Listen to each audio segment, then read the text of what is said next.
Before we begin, take a moment to get comfortable. Let your arms go heavy, your breath slow. And as you listen, feel free to leave a comment sharing what time it is, where you are, and what city or village you're listening from. It's love to know. And if you'd like more quiet stories like this one, don't forget to subscribe so they gently appear when you need them most. Now, let's begin.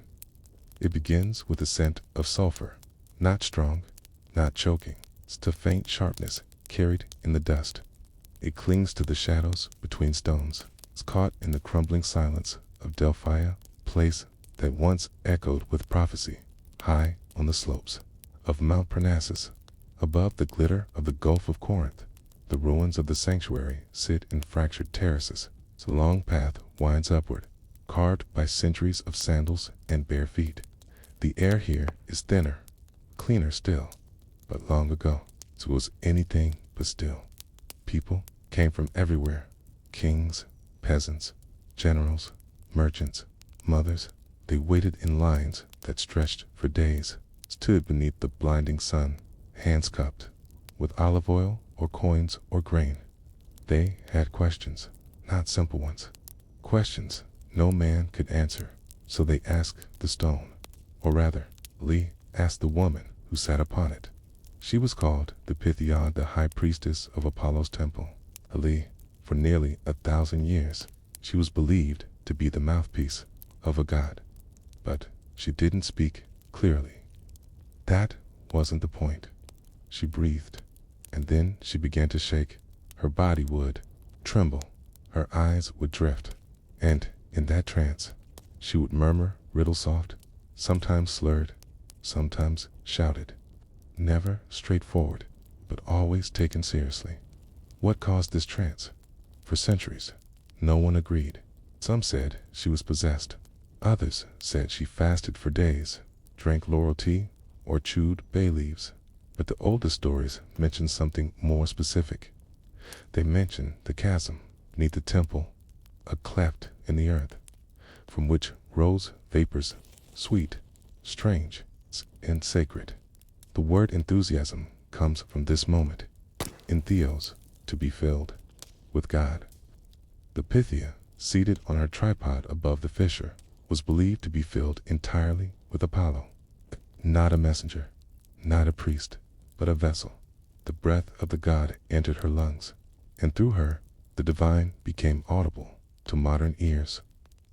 This might sound poetic, mythical, embellished, but in 2001, a pair of geologists changed everything.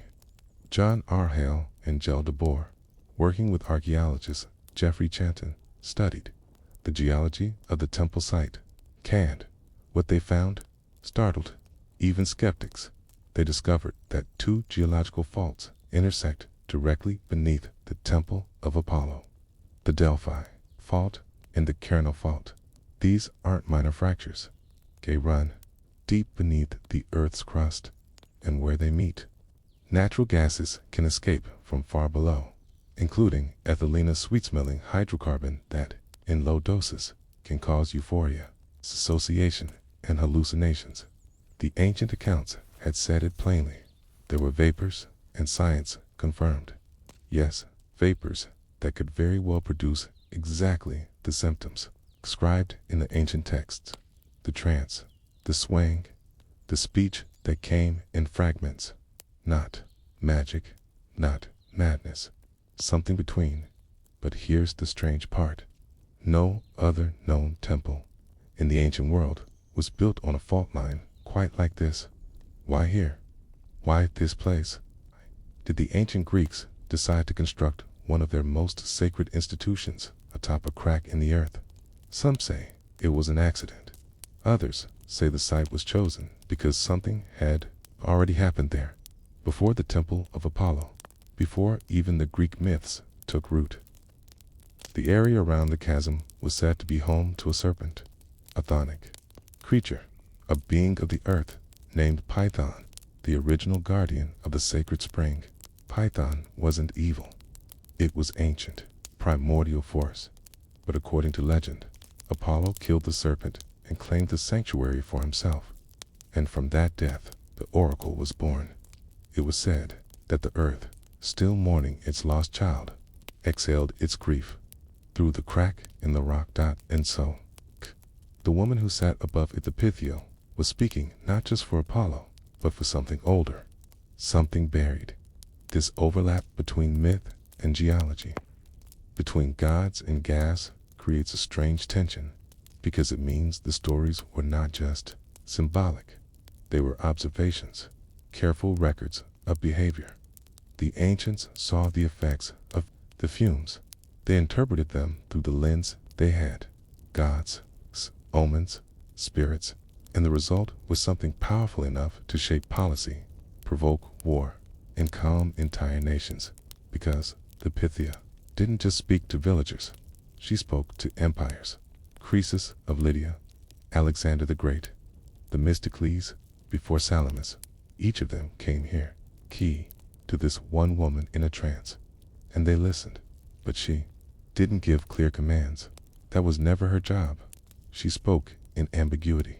She offered riddles, metaphors, phrases that could be interpreted one way or another. Croesus, before invading Persia, was told, if you cross the river, a great empire will fall. He took it as encouragement, and he was right. An empire did fall. His own. This was the genius of the oracle. She didn't predict outcomes. She reflected intentions. She gave you words shaped by your own desires.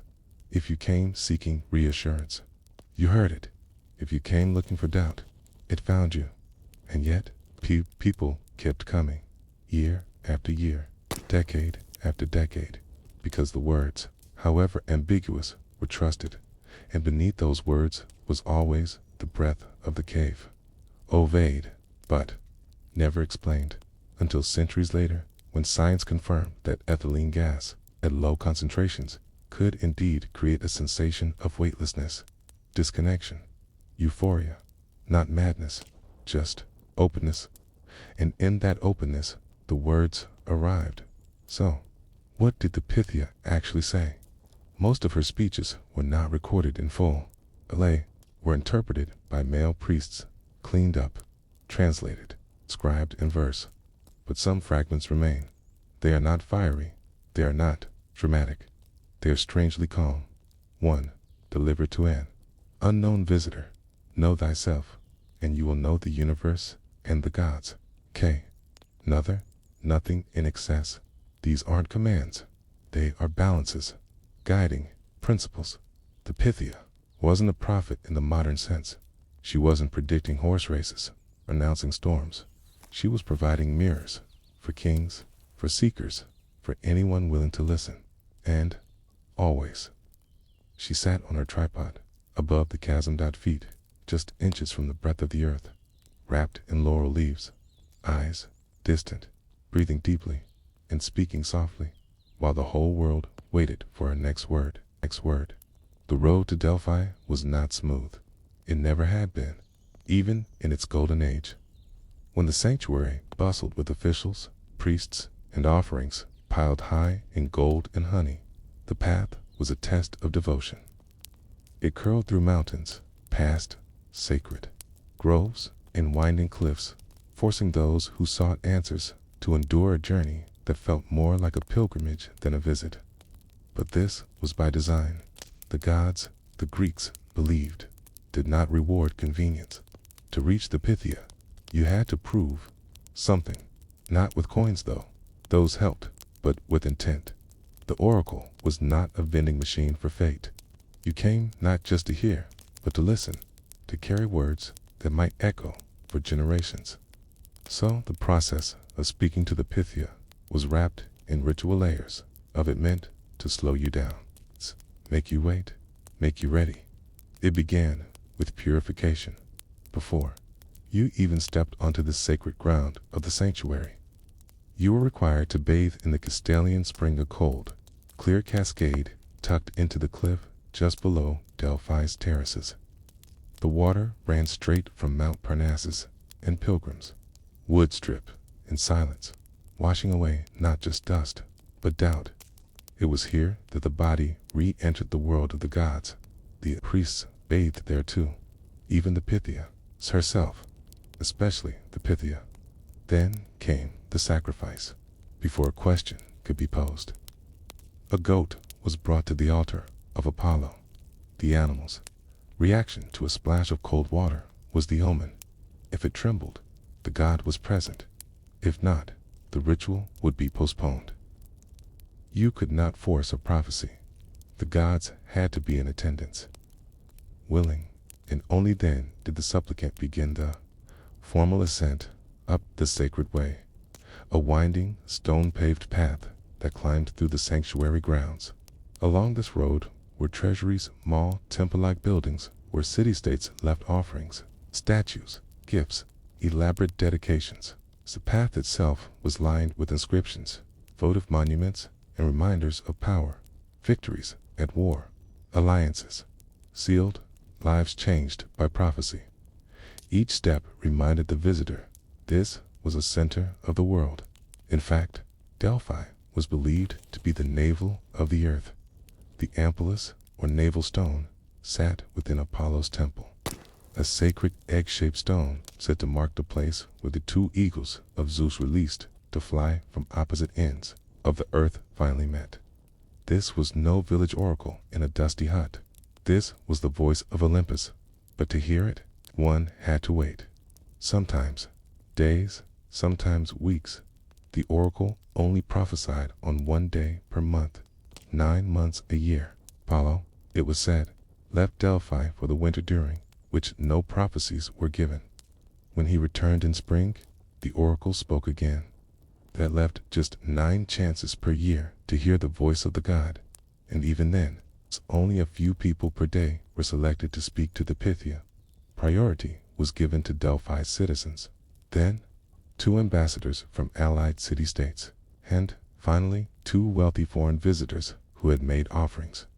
If you were lucky or powerful, you'd be granted an audience, but you wouldn't walk straight into the temple and speak with the priestess. You'd present your question carefully worded to a group of male priests. They would decide how best to phrase it, and they would deliver it to the Pythia. Because she did not converse, she entered trance, seated upon her tripoda, 3-legged bronze seat placed above the sacred chasm. The Pythia inhaled the vapors and began to tremble. Her body would sway. Sometimes her voice was quiet, low murmurs, sometimes loud, rising to a chant, even a scream. And her words, often fragmented or symbolic, would be captured by the priests.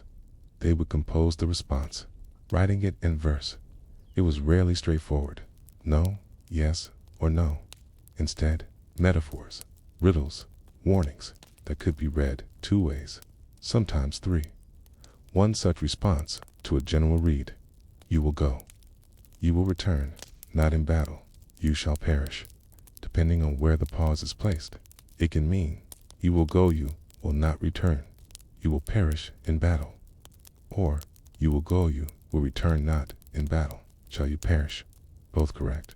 One fatal. This was the genius and cruelty of the oracle. The message was shaped by expectation. People heard what they feared or desired most, and this gave the oracle power not as a dictator of truth, but as a mirror that could bend light in multiple directions. The Pythia's own identity was kept somewhat obscured. We know that she was a woman always, typically middle-aged, drawn from Delphi's local population. She had to live a chaste life, though not necessarily virgin, and she served for years, sometimes decades, until the trance became too much, or the weight of the words too heavy. Some accounts describe her being chosen by the priests. Others suggest a kind of divine calling. In the case, she was not a glamorous figure. She wore simple robes. She ate sparsely, and when not prophesying, she lived in isolation, rarely seen in public. Yet for one day a month, she was the most powerful voice in the ancient world. Not because she ruled, but because she could tilt the future. Empires asked her permission. Generals sought her approval. Even Rome, long after it had absorbed Greece, continued to consult her. But the Pythia, in all her forms, never claimed ownership of the truth. She simply relayed what the breath of the earth told her, and for centuries, that was enough. The riddle wasn't the problem, it was what people did with it. After the Pythia spoke, swaying in her trance, eyes clouded, voice soft or sharp or unintelligible, the priests transcribed the murmurings, shaped them into lines of verse, and handed them down like thunder wrapped in velvet. These words didn't stay in Delphi. They traveled, carried in the hands of messengers, folded into wax tablets, whispered in council chambers, and nailed to the doors of shrines in far-off cities. The Pythia may have spoken in fragments, but her riddles governed nations, because even when people didn't understand her, they obeyed her. For over 1,000 years, Delphi acted as the psychological compass of the Greek world. And not just Greece, Lydia, Persia, Egypt, Rome. To truly understand the power of the oracle, you have to look, not at her words, but at the decisions they triggered. Sometimes those decisions were wise. Sometimes they led to war. Take, for example, the case of Croesus, king of Lydia. Before attacking Persia, he asked the oracle, what would happen if he crossed the river Halys? The answer came, if you cross the river, a great empire will fall. Encouraged, Croesus advanced his army and was crushed by Cyrus the Great. The empire that fell was his own. The oracle hadn't lied, but the king had misunderstood, or perhaps he'd heard only what he wanted to hear. That was the danger and brilliance of the Pythia's riddles. They reflected the mind of the questioner. Hope became interpretation. Doubt became delay. And all of it gave Apollo plausible deniability. Some scholars believe this was not a flaw, but a designer kind of diplomatic neutrality by never offering direct answers. The oracle avoided being weaponized by a single faction. She could counsel Sparta one day, Athens the next. Both might hear what they wished. Both could claim her blessing. And yet, the influence of her words could be devastating. One of the most striking examples comes from the lead-up to the Persian invasion of Greece in 480 BCE. As Xerxes prepared to march west, the Athenians turned to Delphi for guidance. Caesar's first reply was grim. Fly to the ends of the earth. All is ruin. The walls of wood shall not save you. The priests delivered the message. Panic ensued. But the phrase, walls of wood, lingered. What did it mean? Some said it was symbolic to fortify the Acropolis, but one man, Themistocles, interpreted it differently. He believed walls of wood meant ships and navy, so he urged Athens to abandon the city, evacuate the population, and fight at sea. The result, the Battle of Salamis, with the smaller Greek fleet outmaneuvered the vast Persian armada in narrow straits. Achaeans turned the tide of the war. The oracle hadn't given them a strategy. She'd given them a metaphor, and it saved them. But the ambiguity worked both ways.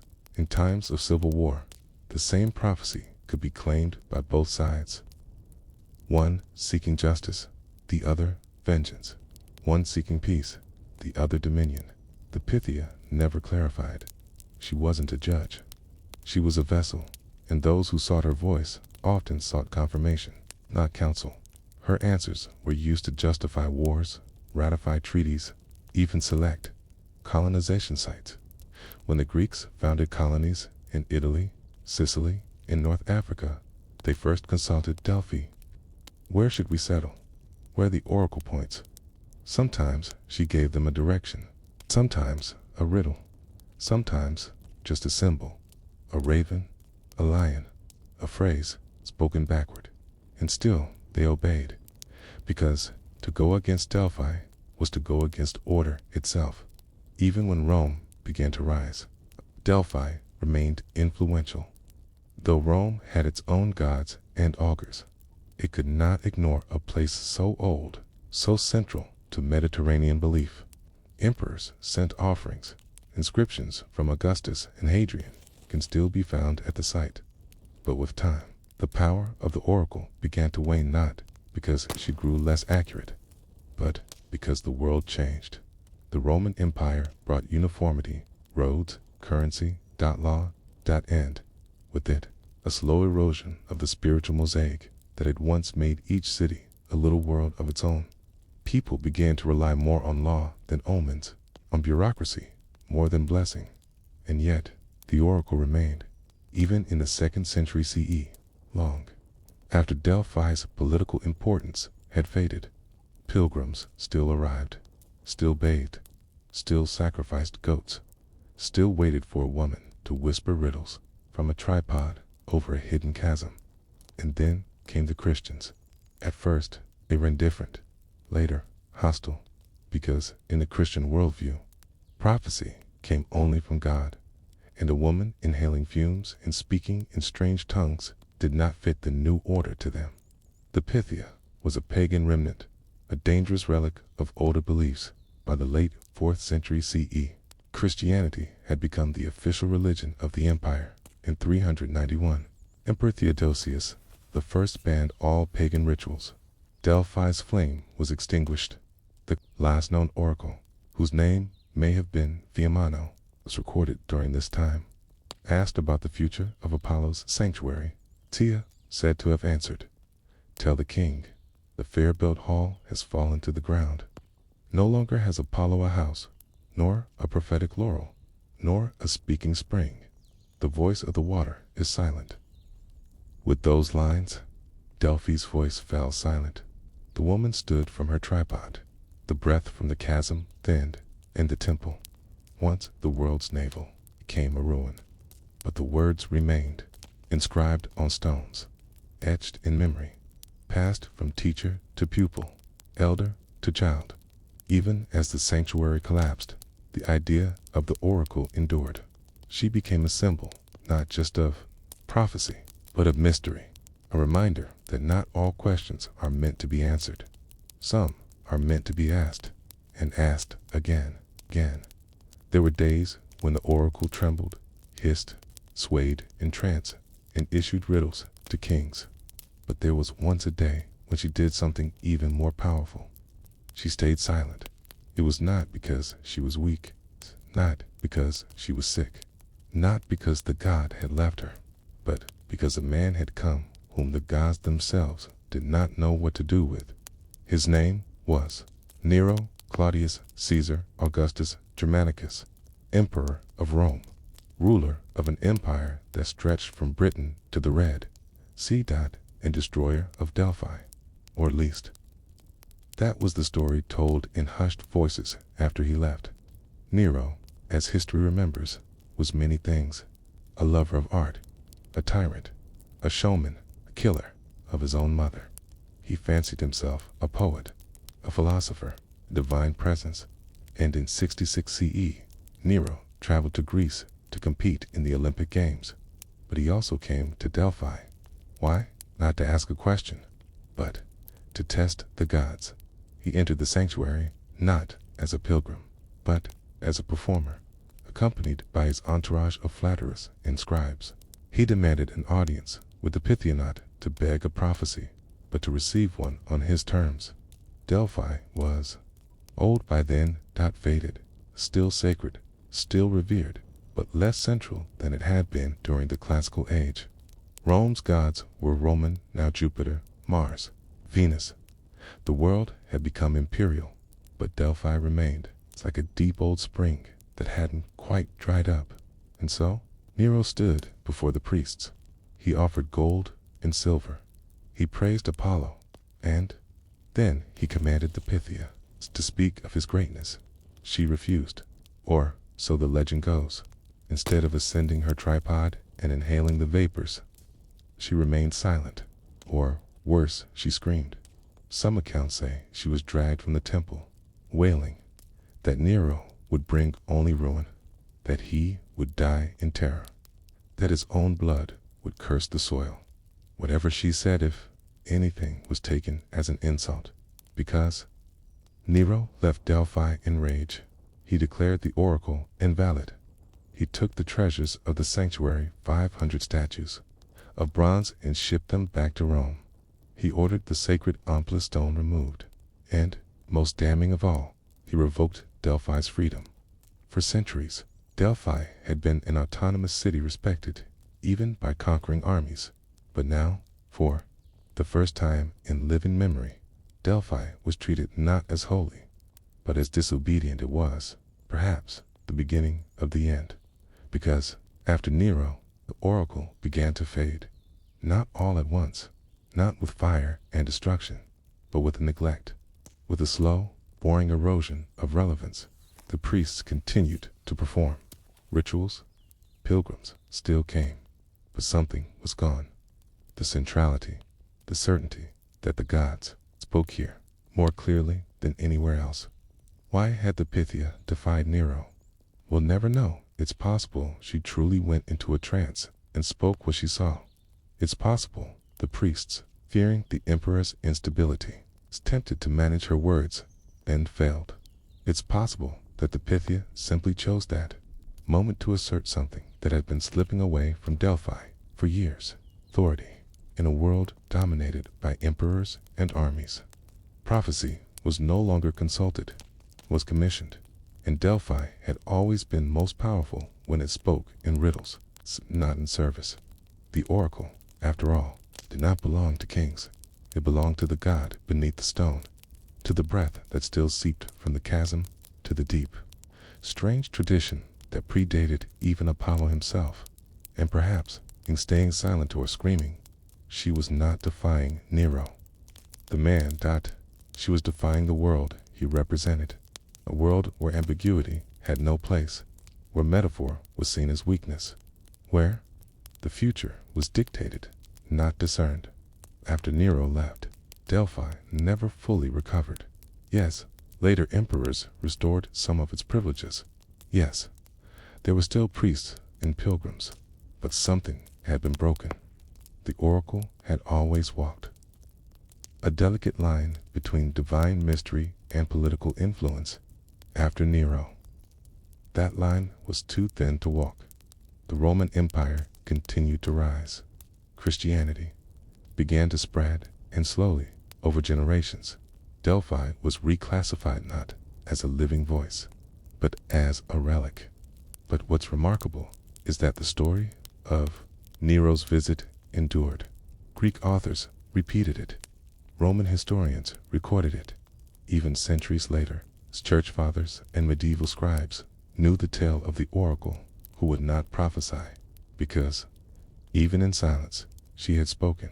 She had said, "No, not today, not to you, you." It wasn't fire that ended Delphi, nor invasion, nor the wrath of gods or barbarians. It was something much slower, much quieter, somehow more final. It was disinterest. After centuries of holding the ear of kings and warlords, of shaping the migration of entire peoples, of whispering riddles that defined the fate of nations, Delphi began to slip not into chaos, but into irrelevance. It didn't happen all at once. The rituals still continued. Pilgrims still arrived. The Castalian spring still poured its clear water over the shoulders of the devout. But fewer goats were sacrificed. Fewer bronze statues gleamed in the morning light, and fewer questions were asked of the oracle. The gods, it seemed, were being replaced by other gods, or by new laws, by taxes. Not temples, by empire, not epiphany. In the early centuries of the Common Era, as the Roman Empire reached its greatest territorial extent, religion began to shift, not just from polytheism to monotheism, but from spontaneity to structure. No longer did the fate of cities hinge on a whispered riddle from a woman in trance. Instead, it was the word of governors, bishops, and emperors that held sway. Still, Delphi endured. Some emperors respected the sanctuary. Hadrian, the philosopher emperor, visited in the 2nd century CE. He restored monuments, patronized the priests, and praised Apollo. There are inscriptions in stone with his name still visible at the site. Marcus Aurelius, too, known for his stoic meditations, made offerings, and yet, even with imperial support, quote, the sanctuary aged up. The great golden offerings from Athens and Sparta were gone. The treasuries stood like empty husks. The steps of the temple grew mossy, and inside, the fumes that once rose from the sacred chasm grew thin. Or perhaps the priest stopped maintaining them. We now believe that the trance state of the Pythia may have been tied to natural gases, specifically ethylene that leaked up from a fault beneath the temple. But earthquakes changed that landscape. One tremor could shift a fissure, seal a vent, alter the composition of the underground world forever. The god's breath, it seemed, was no longer rising. Or perhaps, in the eyes of many, Apollo had gone silent. Then came the hammer blow in 391 CE. Emperor Theodosius I issued the Theodosian decrees. These were laws that effectively banned pagan worship throughout the Roman Empire. Temples were to be shuttered, sacrifices outlawed, festivals forbidden. It wasn't just a change in fashion, it was the death of an entire worldview. Apollo, Athena, Zeus were no longer just gods being replaced. They were declared lies, idols, dangerous fiction, and Delphi, Apollo's most sacred ground, became a target. There are no records of violent destruction at the sanctuary, no burned roof beams or toppled columns from an angry mob. Instead, there is absence. The absence of visitors, the absence of funding, the absence of purpose. The oracle continued for a time. There are scattered references to prophecies in the early 5th century, but they're vague, hesitant, and then nothing, only silence, except for one final whisper. It comes from a Christian historian named Theodoret, who recorded a remarkable story. According to him, a philosopher named Sosipatra visited Delphi sometime after the decrees. He asked the Pythia what had become of Apollo. The oracles still seated on a tripod, but no longer possessed by the god delivered this. Tell the king, the fair-built house has fallen. No longer does Apollo have a roof over his head, nor a prophetic laurel, nor a babbling spring. The voice is stilled. With those words, the last echo of the oracle slipped into history. The voice that had once spoken to Croesus and Themistocles, a voice that had advised empires, condemned tyrants, and cradled the ambitions of city-states, was gone. No ceremony marked its passing. No monument was raised. The temple stood. The chasm dried, and the sacred flame that had burned for over 1,000 years was extinguished. But even in silence, the oracle's influence lingered. Her riddles were written in stone, quoted in texts, discussed by scholars. Philosophers, both pagan and Christian, argued, quote, over her meaning. Some claimed she was always a fraud. Others believed she had channeled something real.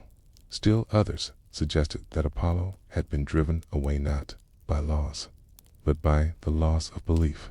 For the gods in ancient thought were not merely cosmic beings. They were reflections of human faith. They lived because we believed, and they faded when we did not. The temple stands no more. The polished marble columns are fractured. The sacred chasm lies buried beneath centuries of dust and dirt. The laurel leaves have withered. The flames have gone out. And yet, the voice of the oracle is not entirely gone. It survives not as sound, but as echo. An echo that continues to murmur through books, through myths, through half-remembered verses, etched into broken stone. An echo, not of prophecy, but of the human need for prophecy. Because what was Delphi, really? A cave? A fault in the earth? A gas-leaking crack where a woman muttered riddles? Yes, but it was also something greater. A place where people brought their fear of the future and offered it up to something older than themselves. And that act tasking is what kept the sanctuary alive for 1,000 years. What ended wasn't just a cult, or a temple, or a voice. What ended was an agreement between human uncertainty and divine ambiguity. The oracle never promised clarity. She never told people exactly what to do. Her answers were wrapped in layers, metaphor, poetry, contradiction. Delphi thrived in a world where people understood that not everything had an answer. That truth could be oblique. That guidance could be suggestive rather than prescriptive. But the empires that succeeded Greece, Rome, Cantium, Christendom valued certainty. They built legal codes, bureaucracies, theological doctrines. There was less space for mystery, less tolerance for riddles. But Delphi still had one more gift to offer. A lesson, a long, slow-burning insight, passed down not in revelation, but in reflection. What does it mean that so many kings, generals, and merchants base critical decisions on a woman's trance? What does it say about human history that cities were founded, wars were fought, and policies shaped by ambiguous verses uttered in a cave? It means this, that people have always needed a place to bring their questions, that we've always needed a voice that doesn't dictate but responds with wonder, that we long not just for truth but for relationship with the known, because certainty can be cold. It closes doors. Ambiguity, for all its frustrations, opens them. And Delphi was a place of open doors. Consider the structure of the site. At its center was the omphalos, the navel of the world, a carved stone shaped like an egg, veiled in netting, said to mark the spot where the two eagles of Zeus met. It was not a throne, not a pulpit, but a symbol of origin, a reminder that everything begins in mystery. The temple surrounding it was shaped to reflect balance, geometry, alignment, natural light. Sacred springs flowed nearby, and descending into the temple was a kind of ritual inversion. One step downward, not upward, to the contact with the divine. Because the divine, ancient Greek cosmology, was not in the sky alone. It was beneath, in the earth, in the breathless caves, in the spaces where the world's skin cracked just enough for something else to come through. So what was lost when the oracle fell silent? Not just a tradition, not just an institution, but a model for how to live with uncertainty. Today, we no longer consult oracles. We consult algorithms. We look to data, forecasts, analytics. We want clarity. We demand precision. We measure, chart, and project. But the future, even now, refuses to behave. It still confounds us, still bends around the corners of what we know, still hides behind the simplest choices we make. The Oracle of Delphi understood this. She didn't pretend to predict with certainty. She offered a framework, a reflection. She let people hear themselves filtered through metaphor. And in that act, she gave them something more powerful than knowledge. She gave them participation in their own destiny. Today, remnants of that thinking remain in literature, psychology, in the art of asking the right questions. The very concept of a Delphic statement, used even now to mean something ambiguous or riddling, reminds us that some truths are meant to be unclear. They are there to shape us, not simply guide. U.S. In the stones of Delphi remain. You can walk among them. The ruins are quiet now, but stand still long enough, breathe deep, and you may sense what pilgrims once felt. A tingle of not knowing, a whisper in the dust, a presence, not loud, but unmoved, still waiting, perhaps, for someone to ask a question that can't be answered. By the time Rome ruled the ancient world, Delphi had already whispered through centuries. It had spoken to warriors in bronze, statesmen in togas, and peasants with offerings of grain. Its riddles had shaped battles, migrations, marriages, but not everyone who came left with an answer. Some were met with silence, others with something worse, a riddle they could not bear. This is the story of one such visitor. Ah, Roman, whose name did not make it into legend like Caesar or Augustus, but whose encounter with the oracle revealed something just as powerful: the limits of power itself. His name was Lucius Cornelius Silanus, not a general, not an emperor, a senator, wealthy, connected, and consumed with ambition.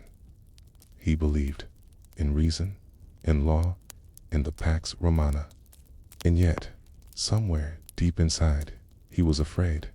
It wasn't enemies that frightened him. It was chance. The idea that the world might not be governed by law or custom, but by something older, something unknowable, something Delphic. Silanus had risen fast through Roman politics. By the time he reached 40, he had influence in every major province, from Hispania to Asia Minor. He was known as a man of discipline, of logic, of reason, but with success came restlessness. He wanted more than titles. He wanted certainty. He wanted to know if he would be remembered, if the path he walked would lead to legacy or oblivion. And so, against the advice of his peers, Silanus made the long journey to Delphi. He arrived not as a humble pilgrim, but with a retinue of guards, scholars, and interpreters. He carried with him gifts, amphorae of wine, folds of dyed silk, and a thin tablet etched with his family's lineage. The priests met him with polite indifference. Delphi had seen emperors. It had seen tyrants. It would not be dazzled by a senator. Still, they prepared the rites.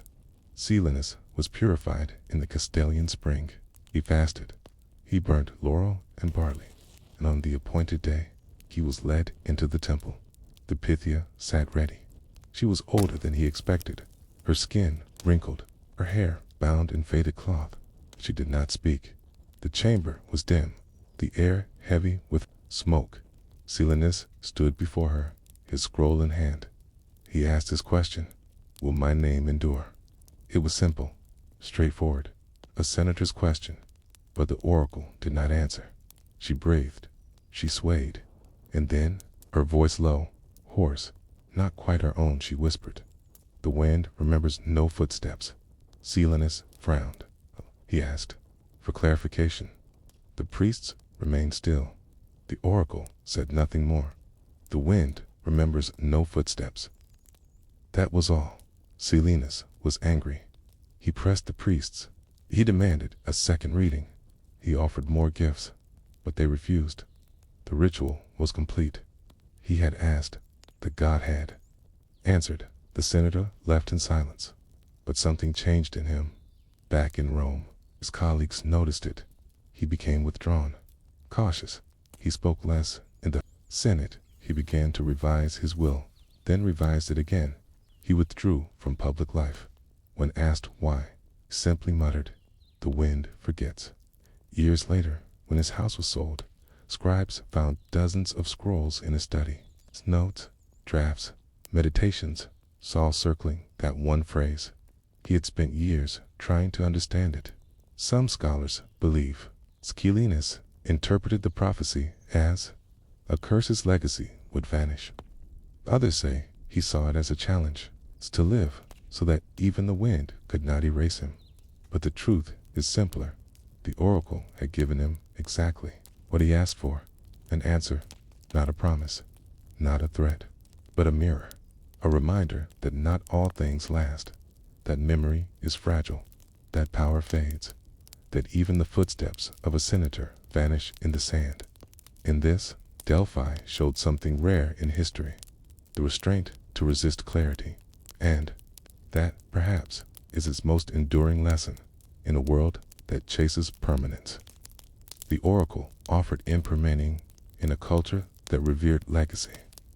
She whispered of forgetting, and in the heart of an empire that believed in control.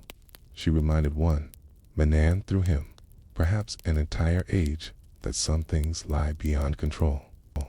The oracle of Delphi never belonged to any king. Not truly. She sat at the edge of the known world, where mountains folded into silence, and the air turned strange. For centuries, she had spoken to all, from shepherds to emperors, and her answers came not in commands, but in riddles. But the Roman Empire did not like riddles. Rome liked straight roads, clear laws, tall walls, and sharp swords. It respected tradition, yes, it honored the gods, but it preferred religion that was legible, domesticated, brought into the fold of statecraft. And so, as the empire's reach expanded, its attitude toward oracles shifted. There were no longer remote spiritual wells to be approached with awe. They were now useful instruments or potential threats. The visit of Lucius Cornelius Silanus had not gone unnoticed. In Rome, it became a quiet legend. The senator who sought glory and returned shaken. No scandal, number, heresy, just a whisper that Delphi had not given him what he wanted, and that unsettled people. Because what good was an oracle that could not be controlled? In the decades that followed, several Roman governors and administrators traveled to Delphi, not as pilgrims, but as inspectors. They asked questions with legal implications. Should a colony be founded? Should a tax be increased? Should a rebellious province be punished? They weren't looking for mystery. They were looking for justification. Some priests complied.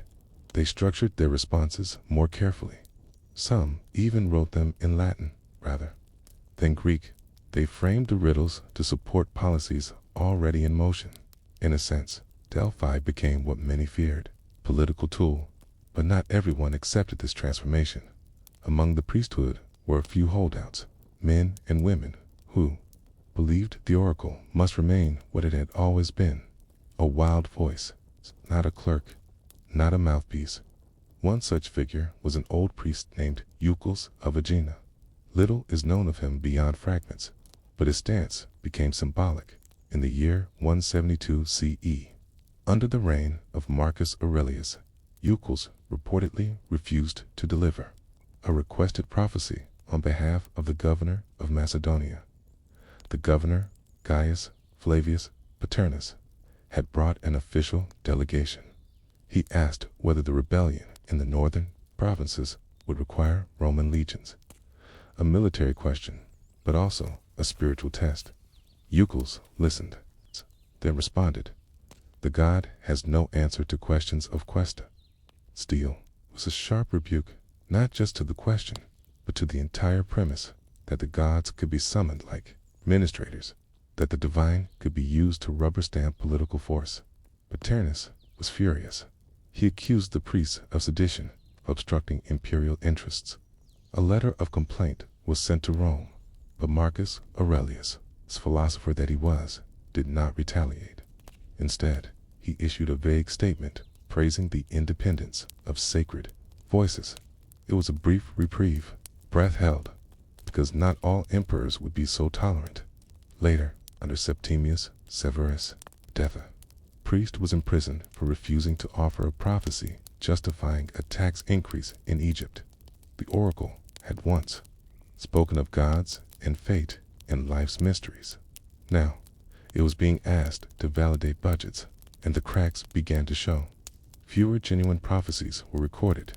More oracles were written in advance, prepared by scribes, delivered on command.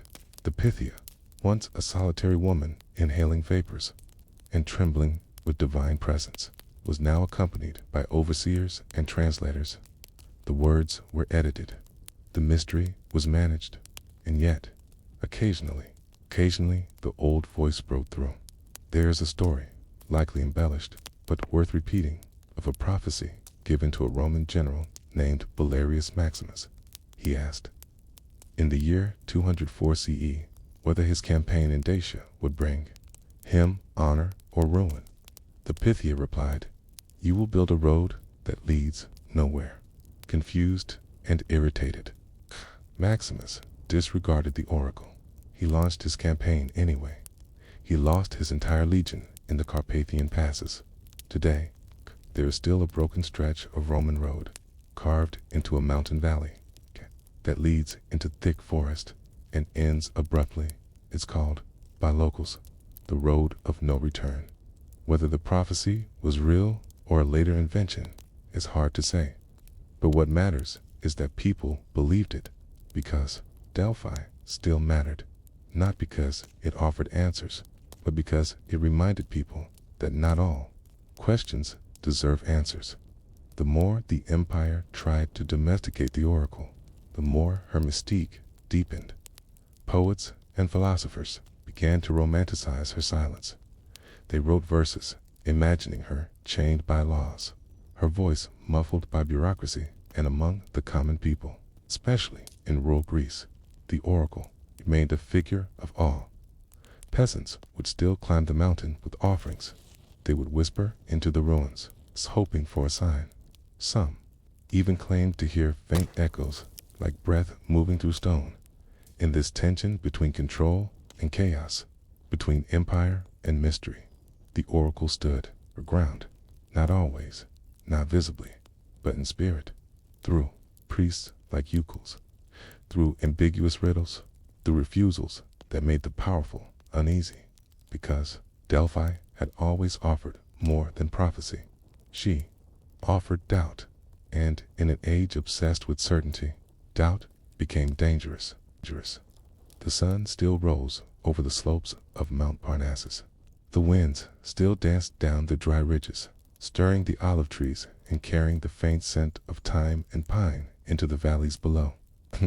And pilgrims still came, even as the Roman world changed, even as Christianity swelled from the catacombs into the basilicas of empire. Delphi endured, not as a bastion of power, but as a fragile echo of what once was. Not a voice that roared, but one that lingered. By the 4th century CE, the sanctuary was quiet. The great cities of Greece had fallen under Roman administration for centuries. The sacred treasuries stood mostly empty now, their golden offerings stolen, melted down, or gifted to newer temples. The pathways that had once thronged with foreign delegations, generals, and philosophers were now dusty, cracked, and worn out. And yet, someone still swept the stones. Someone still tended to the altar. Someone still carried laurel boughs in silence, placing them before the temple's threshold, not for ritual grandeur, but for remembrance. Her name has not survived. We do not know the final Pythia's voice, her age, her face, but we know she existed. She may have been a priestess, trained in the fading rituals passed down through oral tradition. Long after the fumes of the sacred chasm had thinned, she likely sat in the sanctuary during the reign of Emperor Theodosius I, whose edicts in the 390s would spell the legal death of the old gods. Theodosius was a Christian emperor, a man of stern faith.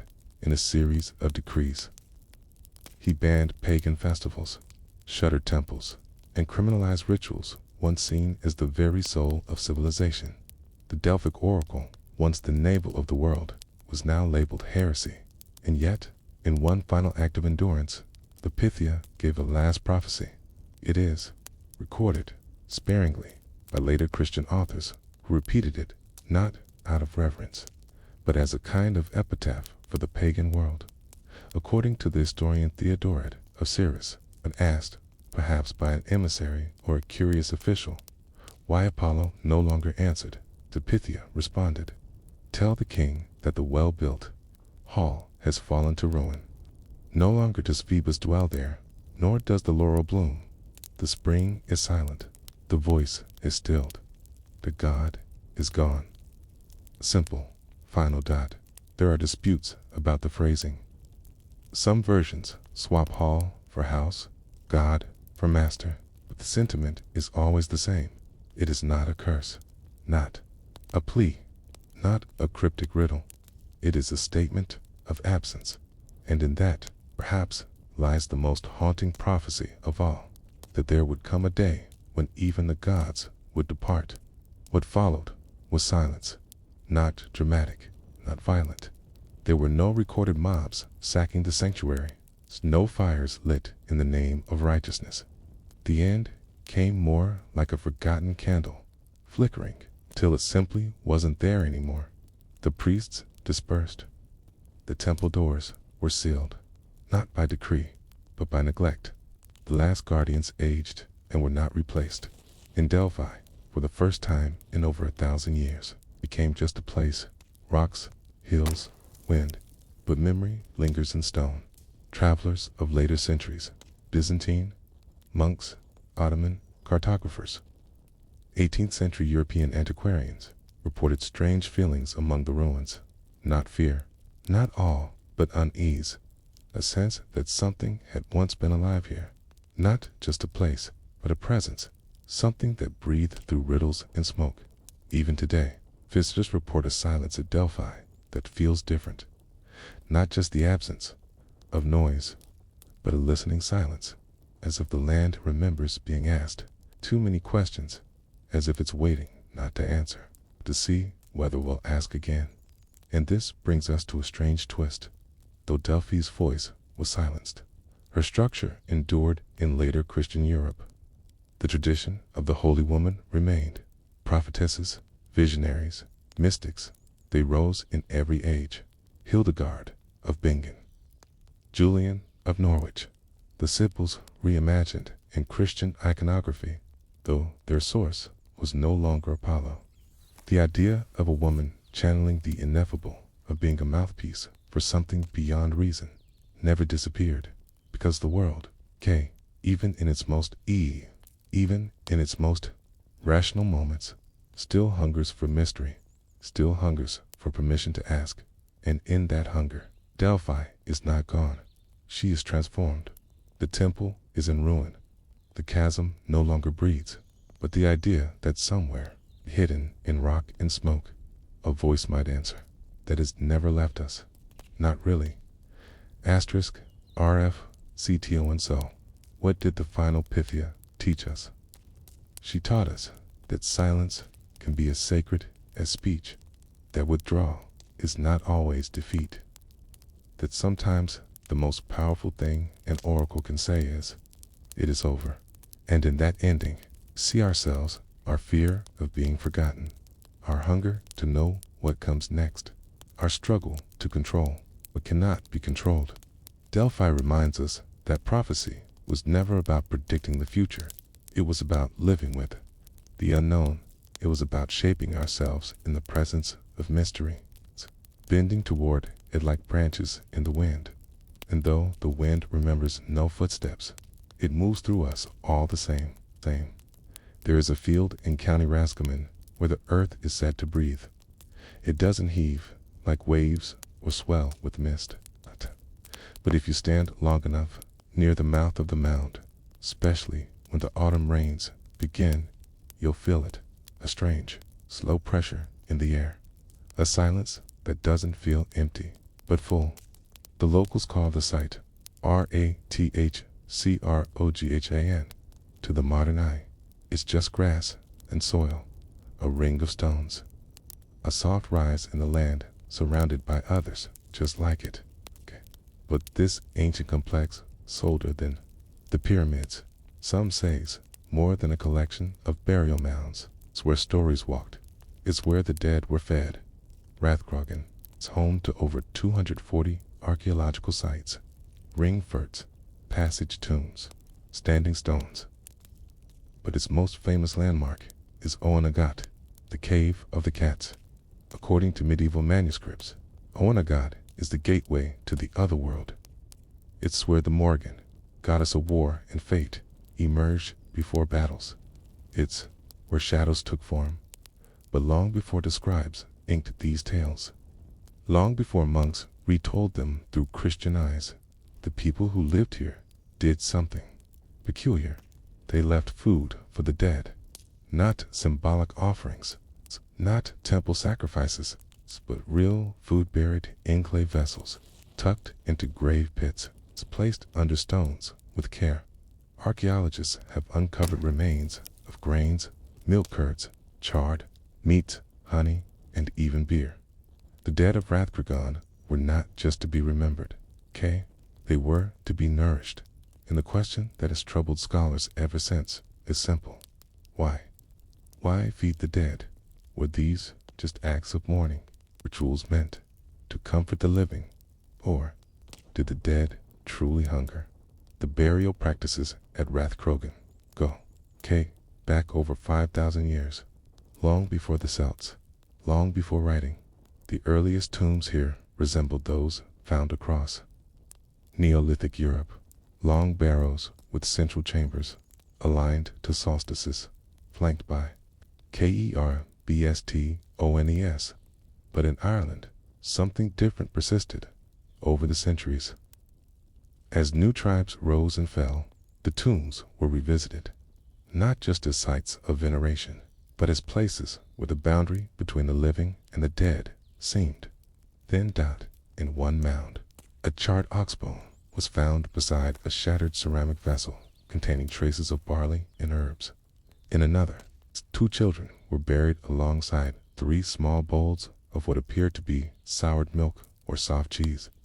And in one of the larger tombs, likely belonging to a local chieftain, the bones had been rearranged, not disturbed, not looted, repositioned, laid out as if in a meal circle, stone platters between them. To feed the dead was, it seems, not a singular event. It was part of life. The concept of the hungry dead is not unique to Ireland. Ancient China practiced ancestor veneration with offerings of rice, wine, and incense. In Egypt, tombs were stocked with bread, onions, beer, and dried meats. In Mesoamerica, food for the dead played a central role in festivals that still echo in the Day of the Dead. But in Rathcrogan, the pattern feels different. It wasn't just the honored dead who were fed. It was all of them, and not once, repeatedly. Some of the vessels show signs of refilling. Others were burned after use, as if to seal the offering forever. There's evidence, though, debated that certain mounds were opened seasonally, not for exhumation, but for communication. During Samhain, the Gaelic festival marking the end of harvest and the start of winter, many of these food deposits increased charred grains, root vegetables, even rare treats like honeycombs and mead appeared more frequently in tomb pits during this time. It suggests a rhythm, a calendar of feeding, a belief that as the days grew darker, the dead drew nearer, and if they were not for death, they were forgotten, they might become restless. The folklore backs this up. Medieval Irish tales speak of Omera beings who lived beneath the ground, who resented the living and rose during the dark months. Some describe them as monsters, others as the unquiet dead. In Detain, Bogalgi, a warrior is warned not to disturb a burial mound, lest he rouse a spirit that still remembers the taste of blood. Elsewhere, the metrical Dinch, there are poems listing the names of places where the dead were believed to walk unless appeased. Many of those names match sites in Rathcrogan, so the archaeological and mythological lines blur. Were these ancient peoples simply performing traditions they barely understood, or did they truly believe that the dead still needed something? And if so, what? Was it sustenance, respect, just remembrance? One theory, proposed by Irish archaeologist Dr. Caitlin Nick-Gavin, is that food for the dead was a way to keep memory alive in a time without written records. If your ancestors ate at a particular grave, every year you watched your parents bring bread to your grandmother's tomb. You wouldn't forget her name if you believed she might bless your crops, or warn you of sickness, or bring dreams of lost wisdom. Then, of course, you'd feed her. It was a social contract. The dead watched over the living fed the dead. This quiet exchange anchored families, seasons, and communities. But there's another possibility, a darker one, that these offerings weren't given out of love, but out of fear. The idea that if the dead were not honored, they would rise. That hunger would drive them back into the world of the living, not as ghosts, but as forces of ruin. Cattle would sicken, wombs would close, fields would fail, the bones in the mounds would twist with rage. So, better to give them a bowl of milk, better to place a loaf by the stone, just in case. By the time the first frost rolled in from the west, rituals were already underway. The people of the plains, farmers, herders, smiths, and weavers, watched the skies the way sailors watched the sea. They noticed the birds that no longer sang, the way the wind changed shape as it moved across the grass, the stillness of the trees before a storm, and when the signs aligned, they prepared their offerings, not in grandeur, not with pomp, but with repetition, quiet, solemn repetition, for generations. The people around Rathcrogan fed their dead when the light began to die during Samhain, the 3-day festival that fell at the boundary between the harvest and the hard months of winter. But when famine came, those rituals sharpened. They became more urgent, more visceral. There are records, archaeological, folkloric, and historical, of years when the land failed, when disease struck the cattle, when the barley yellowed too soon. And in those years, the people did not just mourn. They pleaded, and they pleaded not with kings or druids or spirits of the sky. They went to the mounds in the annals of the Four Masters, a 17th century chronicle of older Irish history. One curious entry stands out. It describes a period of darkness, a year without a summer, when crops rotted in the ground, and even the rivers ran low in that year. It says, the tombs were opened, and gifts were laid beneath the heads of the long dead. This may sound metaphorical, but the bones tell a different story. At Rathcrogan and other sites across Connaught, archaeologists have found evidence of secondary burials, not of new bodies, but of new offerings placed long after the original. interment. Sometimes decades, sometimes centuries. In these cases, pits were dug beside ancient skeletons.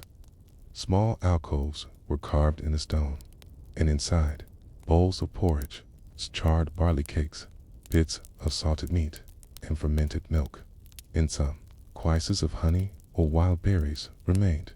These weren't symbolic gestures. The food was real, often freshly prepared, and in some tombs, it had been renewed multiple times. Why? 'Cause the people believed the dead could intercede, or, at least, that the dead could withhold their silence if properly respected. This belief wasn't isolated in the early Christian period. Monks who encountered lingering pagan customs often recorded them in frustration. A 9th century manuscript from Clonmacnoise complains that certain country folks still visit the hills of their ancestors and leave milk and mash in broken cups. Writer calls it devilry, but it also suggests continuity, that even as Ireland Christianized, the impulse to feed the dead remained. It became quieter, perhaps, more hidden, but it didn't vanish. In some places, it even merged by the 12th century.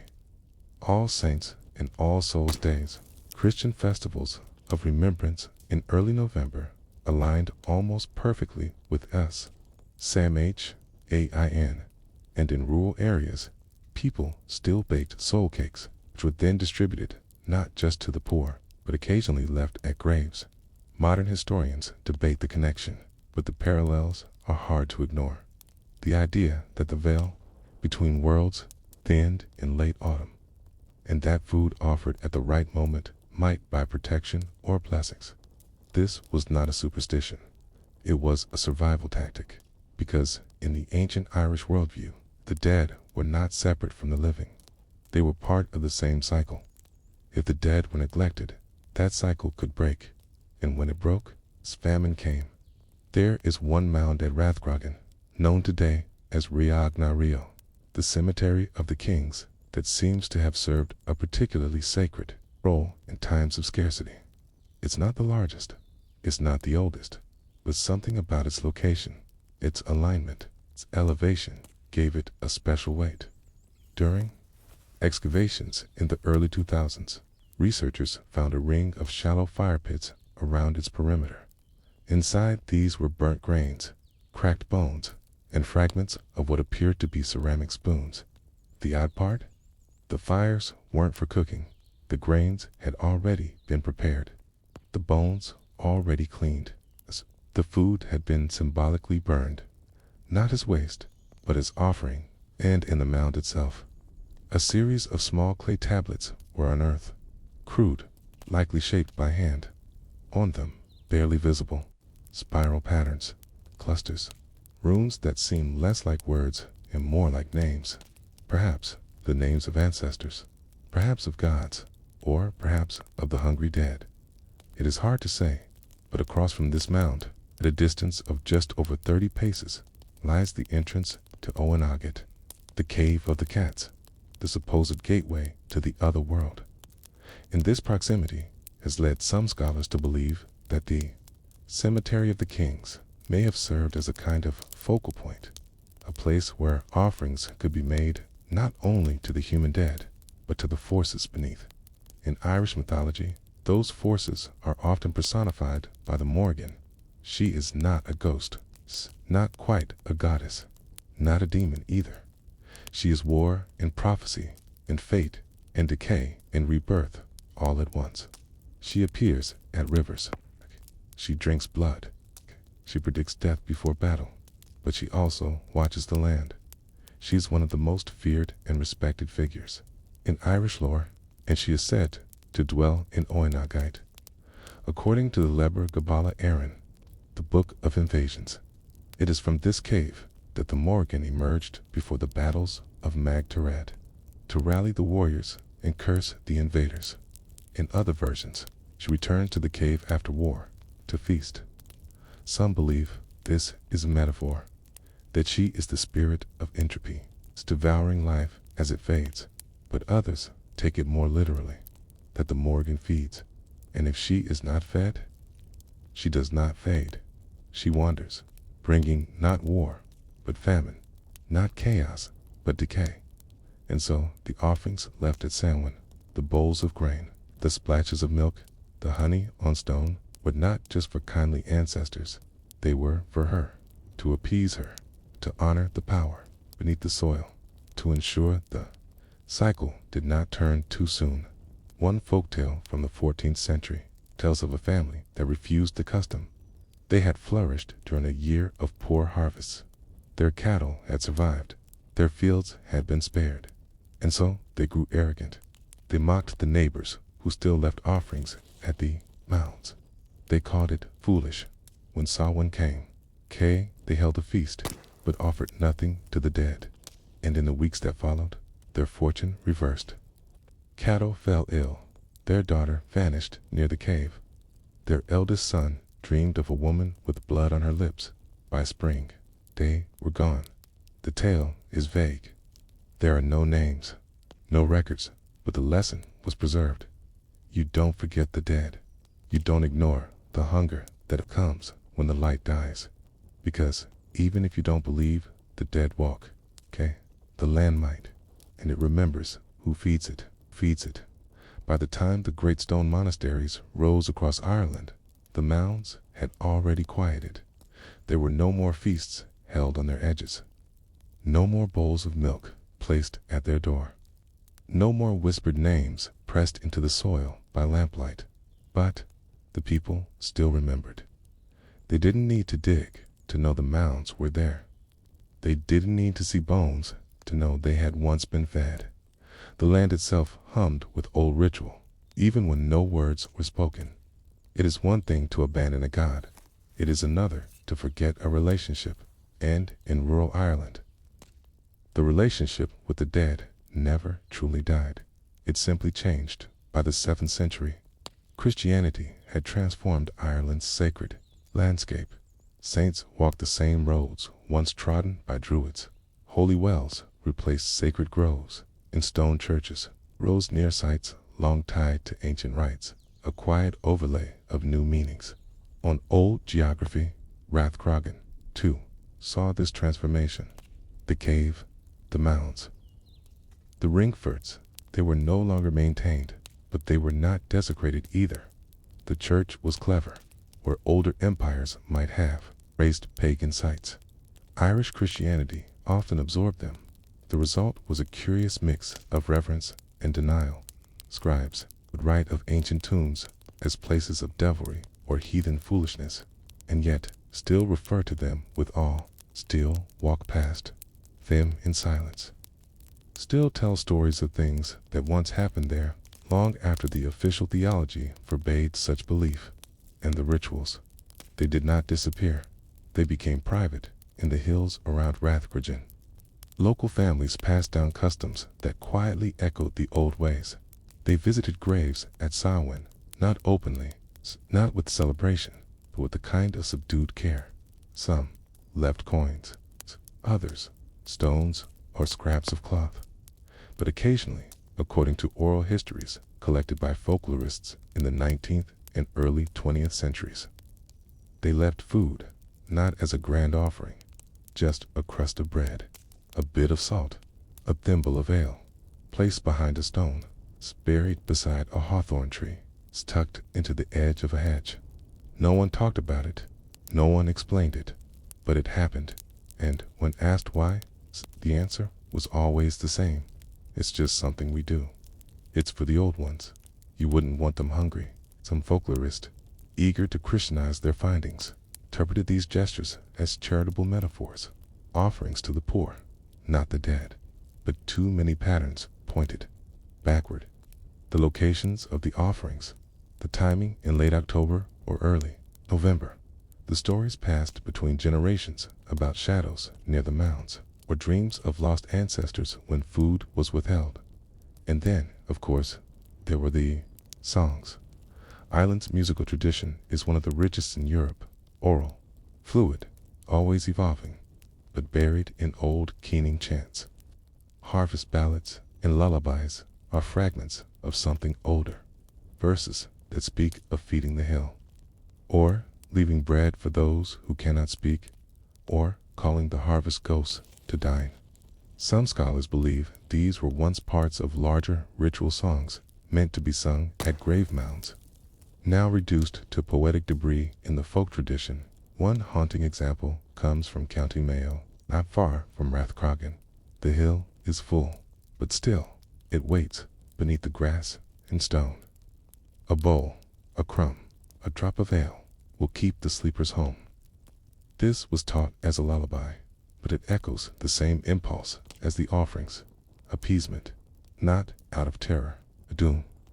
The understanding that forgetting the dead wasn't just a lapse of memory, it was a break in the cycle, and a broken cycle meant suffering.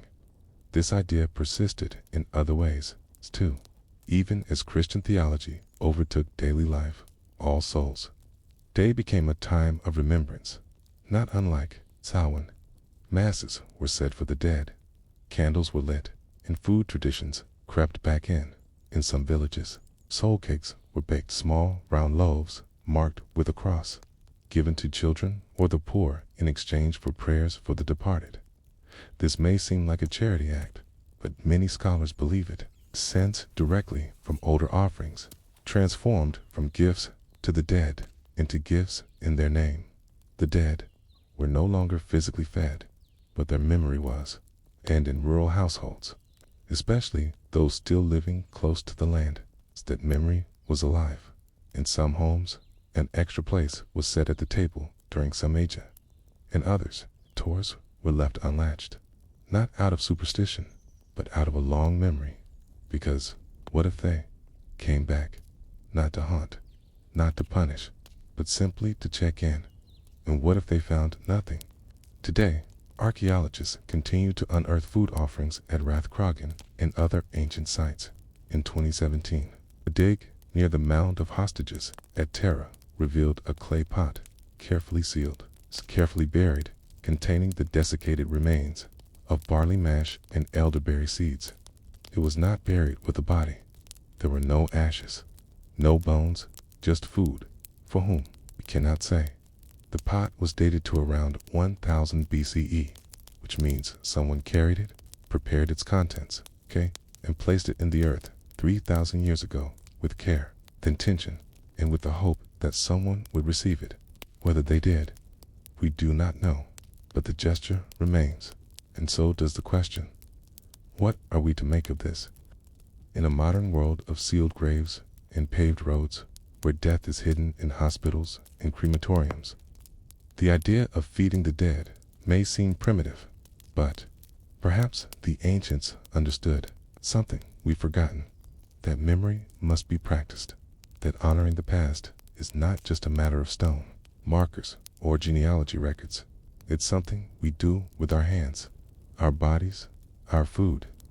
They left crusts of bread and bowls of milk. We leave digital tributes, printed obituaries, and floral arrangements. But the impulse is the same, to say, I remember you. You are part of this world, still. You are not gone while we still share something. Maybe, just maybe, the land itself remembers too. Final reflecton when famine came to ancient Ireland. The people fed the dead not out of fear, but out of relationship. When the frost came, they laid offerings. When the world darkened, they remembered. And now, when we walk through fields like Rathcrogan, we do so not just as observers of history, but as echoes of it. The mounds are quiet, the offerings are gone, but the cycle waits. It always waits just beneath the soil. There is a hillside in Kumi, not far from the Bay of Naples, where the wind moves strangely, not loud, not violent, but in a way that pulls at your ears. Like the air itself remembers things, and inside that hillside is a cave, dry, dark, and carved with deliberate purpose. A tunnel that leads nowhere unless you know what it once was. This was the home of the Sibyl, not a name, a title, the Cumean Sibyl, one of the most feared and revered voices of the ancient world. When Roman generals needed permission to expand their wars, they consulted her.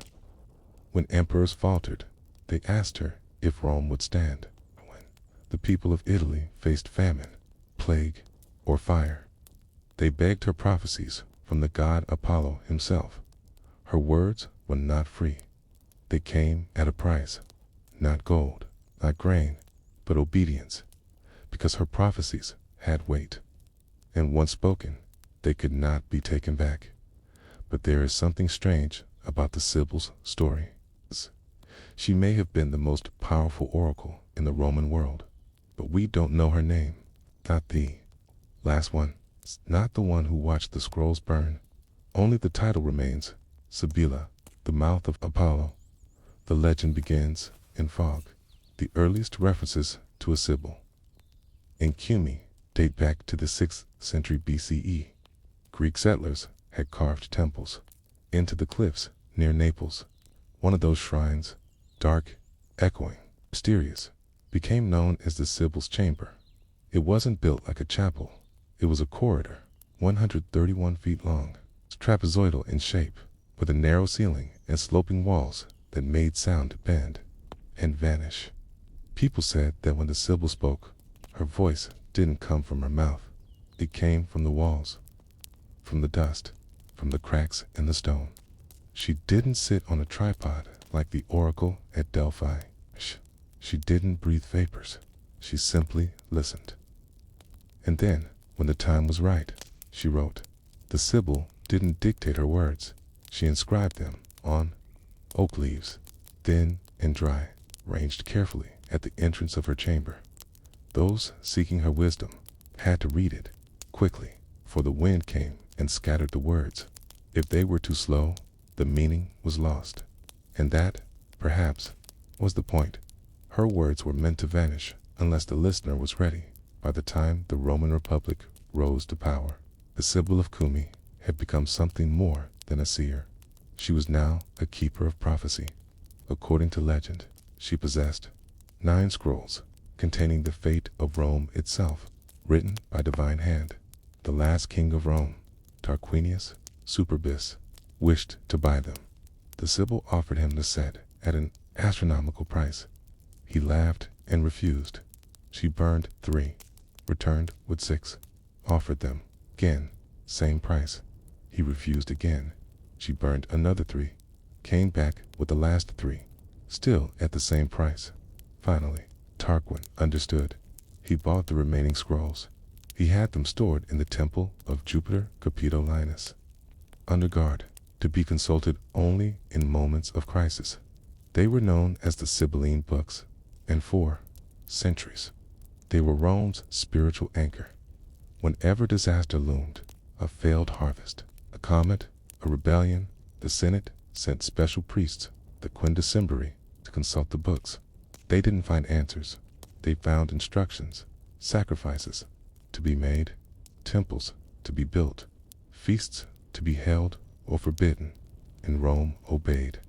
Even emperors bent the knee to the old oak leaf logic of the Sibyl, because she didn't speak for herself. She spoke for Apollo. But the Sibylline books did not last. They were burned, not by war, not by time, but by order. In the 4th century CE, Christianity had become the religion of Rome. The old gods were now seen as threats, not rivals, lies. The Sibyl's power could not be allowed to continue. And so, one night in the year 405 CE, the last of the Sibylline books were destroyed by imperial decree, carried from their vault, piled high, set ablaze. There is no record of protest, no defense from the priesthood. By then, the Sibyl was already fading, not from memory, but from usefulness. Rome no longer needed riddles. It needed bishops. It no longer feared omens. It feared heresy. And so the books were lost. All that remained were scraps, quotations in early Christian texts, fragments remembered by poets, and the cave itself, still there, silent, dark, echoing. But what about the Sibyl herself? What became of her, the last woman to carry the title? If the books were burned in 405 CE, she must have been alive in the decades before. Was she dismissed, silenced, converted? Or did she, as one legend says, speak one final prophecy and then vanish, a whisper in the cave, a sentence no one wanted to hear? There is no proof, but in a late 5th century Christian text, De Orculis Gentilium, the anonymous author recounts a disturbing tale. He describes a visit to Cumae.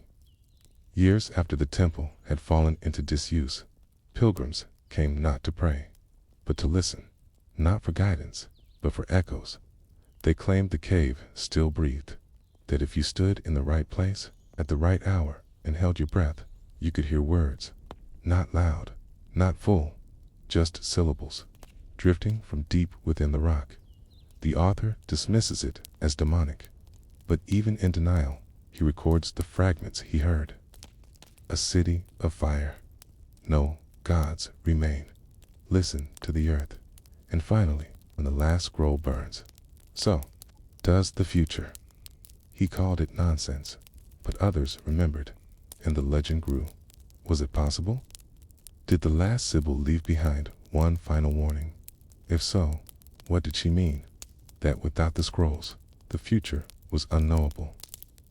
That Rome, in destroying the old wisdom, had blinded itself. That prophecy was not about control, but humility? Or was it simpler? That the destruction of the Sibylline books marked not just the end of an oracle, but the end of an era. A time when truth came hidden, when answers had to be chased through metaphor, when power listened. However, briefly, to mystery today. The cave of the Sibyl at Cumae is a tourist site. You can walk the tunnel, you can place your hand on the stone, and if you stand still, no, one is talking, and the wind is right. You might hear something, nothing clear, just a suggestion, a whisper that was once a prophecy, a name that was never written, a future that was once known, and then forgotten. Long after the cave at Cumae fell silent, long after the scrolls were reduced to ash and smoke, long after the empire that once feared prophecy had divided and collapsed, the voice of the Sibyl refused to vanish, not because her words survived in full, not because her name was remembered, but because the idea of her could not be buried. The ancient world had forgotten many oracles, It forgot the questions that were asked. It forgot the rituals that prepared them, It forgot the paths to their sanctuaries. But it did not forget the Sibyl. And that is perhaps the greatest mystery of all, that a woman without a name, who spoke in riddles, whose wisdom was feared by kings, would echo across centuries, not as a person, but as a presence, a pagan in Christian clothing by the 6th century. Christianity had rewritten much of the Roman world. Temples were repurposed or left in ruin. Saints replaced demigods. Martyrs replaced heroes. Yet, in one of the most curious twists of early Christian literature, the Sibyl reappears, not as a warning, not as a relic, but as a prophet of Christ. It was a strange maneuver, one born of theological strategy. The early church fathers had a challenge: convince a skeptical world that the coming of Christ was not just new, but foretold. They had the Hebrew prophets, of course, Isaiah, Daniel, Ezekiel, but they also needed something else, a voice from outside the scriptures, a voice the pagans already respected. And so, the Sibyl was brought back. Writers like Lactantius, Gostin, and even later compilers such as Isidore of Seville began quoting the Sibyl as if she had always seen the Christian truth.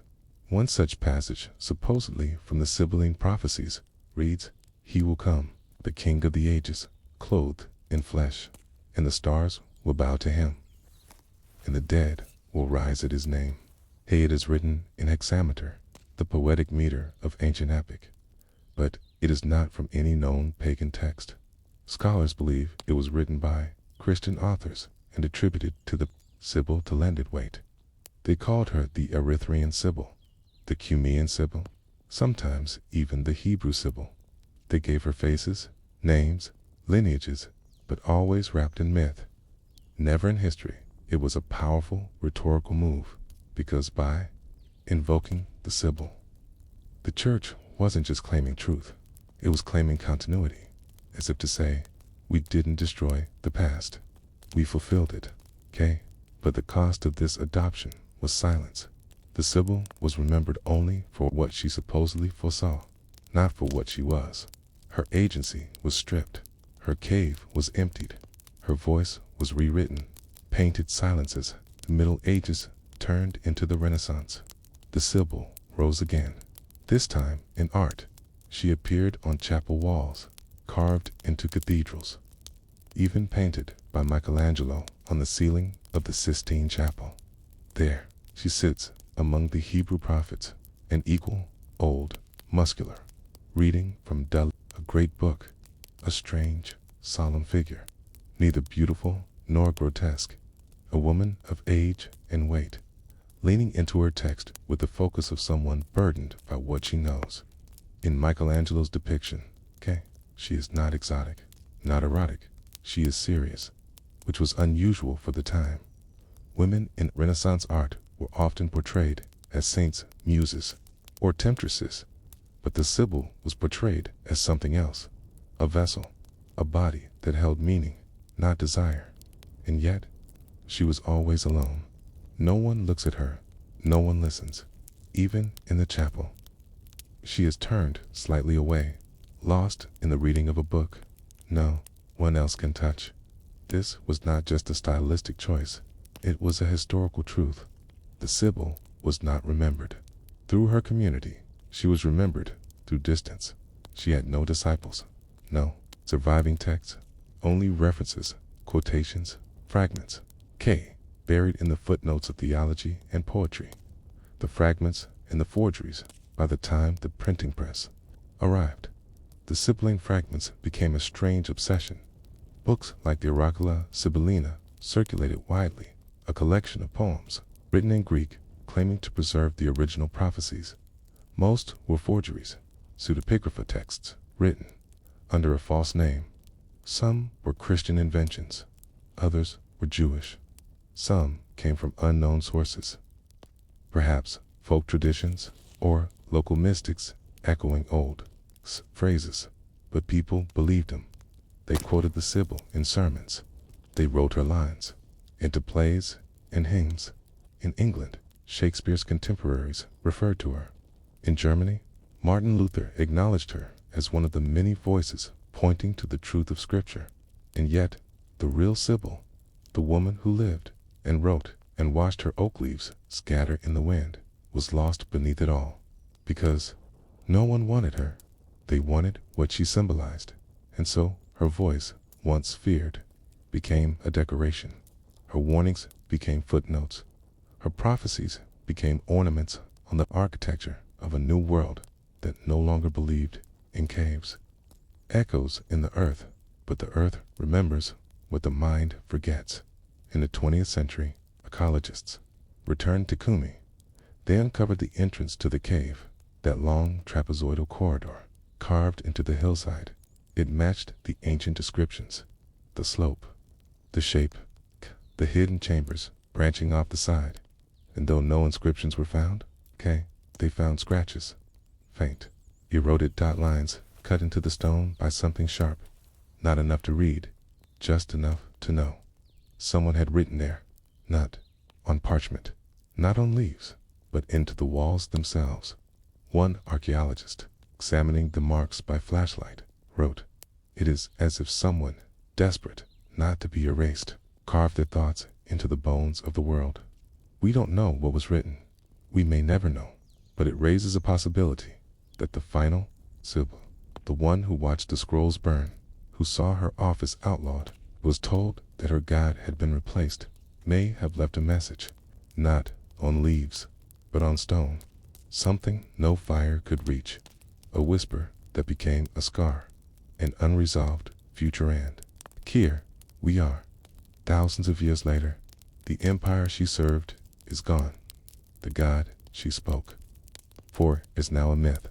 The scrolls are ash daughter. Name is unknown, and yet the world keeps returning to her, not out of nostalgia, but out of need, because the future has not become less uncertain, because even in our age of science, we still hunger for a voice that can explain the inexplicable, and because somewhere deep in our collective memory, we still believe in questions that have no answer, and a woman in a cave who once tried to give them anyway. When the last scroll burns, so does the future. It sounds like poetry, a warning veiled in metaphor, the sort of phrase that flits through late-night discussions and footnotes of forgotten texts. But what if it wasn't a metaphor at all? What if the Sybil, this unnamed woman from a crumbling age, standing on the edge of one empire in the shadow of another, meant exactly what she said?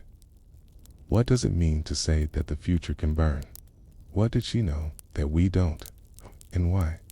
After all these centuries, does the world still return to her cave with questions it cannot phrase? Let's begin, not with myth, but with what was lost. The scrolls that vanished, the Sibylline books, as preserved by Rome, were not theological musings or epic poems. They were instructions, practical, specific, and often peculiar. When consulted, the priests who read the scrolls didn't walk away with moral lessons. They walked away with to-do lists. Build a temple to avert a storm. Sacrifice black cattle to prevent plague. Offer games to Jupiter to quiet unrest in Gaul. Burn purple cloth as a gesture to avert famine to us. These rituals seem strange, disconnected from cause and effect, superstition dressed in ceremony, but to Rome, they were policy. The scrolls were not divine advice in the abstract. They were management of fear in a world governed by war, drought, flood, and fire. The scrolls were a blueprint for response, a way to act when action seemed impossible. They gave the illusion of control, and sometimes comfort of obedience. So, when the final set of scrolls was destroyed in the early 5th century, it wasn't just parchment that turned to ash. It was a system, a worldview, a relationship between the known and the unknown, a covenant with chaos. And perhaps, in that destruction, the Sibyls saw not a closing of a chapter, but the unraveling of something deeper. Prophecy without prophets. So after the books were gone, Rome changed. Not in the dramatic, apocalyptic sense that fiction often imagines. No fire from the sky, snow collapse in a day, but in a slower, more insidious way. Confidence began to drift. The rituals that once anchored civic life were replaced with arguments. Visions were replaced with laws. And answers were replaced with doctrines. Christianity had its own prophets, of course, but prophecy itself became dangerous. Too much ambiguity could lead to heresy. Too much certainty could lead to rebellion. And so the world began to forget how to live with mystery. Where the Sibyl had once spoken in riddles that demanded interpretation, the New Age demanded certainty, doctrine, dogma, definition, and slowly the art of listening, the sacred patience that had defined so many visits to the cave at Kumi, began to fade. We became a species less interested in whispers and more obsessed with volume. The legacy of silence still. The Sibyl persisted, not in books, not in cathedrals, but in memory. She haunted poets and painters. She appeared in Dante's Divine Comedy, guiding Virgil through the underworld. She flickered in T.S. Eliot's The Wasteland, where he quotes a strange image from Petronius. I saw with my own eyes the Sibyl of Kumi hanging in a jar. And when the boys asked her, "What do you want, Sibyl?" she replied, "I want to die." A brutal vision.